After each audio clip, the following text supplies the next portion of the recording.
Hi, I'm Ms. Pozak and I'm teaching writing. For today's lesson, you need a pencil and paper, so go ahead and pause this video to gather your supplies and then press play whenever you're ready.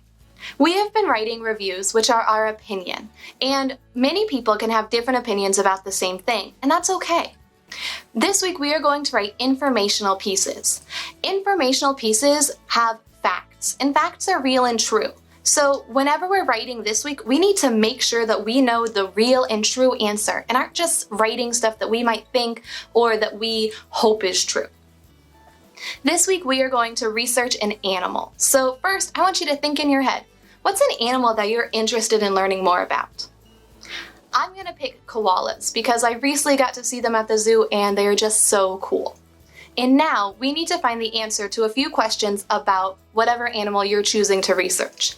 There's lots of different ways that you can research. One of my favorite ways is to go to Epic Books and type in the animal that I'm interested in. And then it's got lots and lots of nonfiction books, and some of them will even be read to you so that you can learn the answers. Another option would be to Google or ask Alexa or otherwise use a search engine to find the answer. You can just type in the question and it'll usually come up with the answer really quickly. The problem with that is if you're using something like Google, it's not going to tell you the answer, so you're going to have to read it. Another option would be to go to YouTube and find an informational video about whatever your animal is.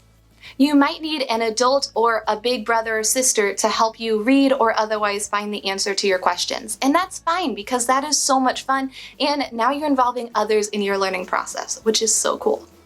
The questions that we need to find the answers to are: where do they live? What do they eat? What color are they? And what are their babies called?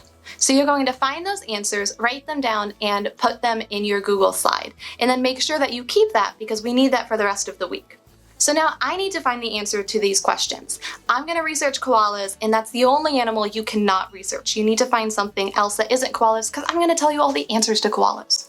So for the first question, I'm going to use my phone and voice search what the first question is. Where do koalas live? And then it tells me exactly here, koalas live in eucalyptus forests of southeastern and eastern Australia. So I could write Australia, or even forests in Australia. What do they eat? Koalas are special because they only eat eucalyptus leaves and nothing else. What color are they? Koalas are usually gray and white and sometimes brown. And what are their babies called? Koalas are called joeys. So now I have my answers to these questions and I'm going to keep them somewhere safe. Today in writing, you are going to pick an animal to research and then find the answer to 4 questions. Then you'll upload that to Google Slides and keep your writing because for the rest of the week we're going to get to write about that animal.